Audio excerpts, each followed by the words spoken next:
Nous allons aborder une polémique récente impliquant l'eurodéputé de la France insoumise, Rima Hassan, et la question de la déchéance de nationalité en France. Le 27 février dernier, lors d'une interview sur Sud Radio, Rima Hassan a déclaré que le Hamas a une action légitime du point de vue du droit international. Ces propos ont suscité une vive réaction dans la classe politique. Le ministre de l'Intérieur, Bruno Retailleau, a signalé ces déclarations à la justice, les qualifiant d'inacceptables. Suite à ce signalement, des membres du gouvernement ont évoqué la possibilité de déchoir Rima Hassan de sa nationalité française si elle était condamnée pour apologie du terrorisme. Cependant, cette option se heurte à des obstacles juridiques majeurs. En France, la déchéance de nationalité est encadrée par l'article 25 du Code civil. Elle peut être prononcée à l'encontre d'une personne ayant acquis la nationalité française et condamnée pour des actes constituant une atteinte aux intérêts fondamentaux de la nation ou des actes de terrorisme. Toutefois, cette mesure ne peut être appliquée si elle rend la personne apatride.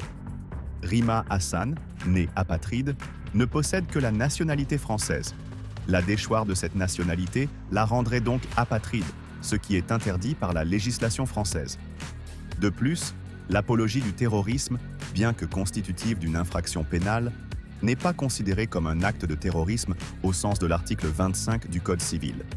Par conséquent, même si Rima Hassan était condamnée pour apologie du terrorisme, elle ne pourrait pas être déchue de sa nationalité sur cette base. Cette affaire rappelle le débat sur la déchéance de nationalité qui a suivi les attentats de 2015. Le président François Hollande avait alors proposé d'étendre cette mesure à tous les Français, qu'ils soient binationaux ou non. Face aux divisions politiques et aux critiques, ce projet avait finalement été abandonné.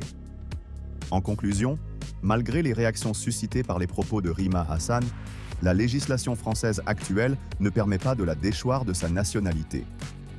Cette situation souligne la complexité des questions liées à la nationalité et aux mesures pouvant être prises en réponse à certaines infractions. Merci d'avoir suivi cette vidéo. N'hésitez pas à partager vos opinions dans les commentaires et à vous abonner pour plus de contenu sur l'actualité politique et juridique.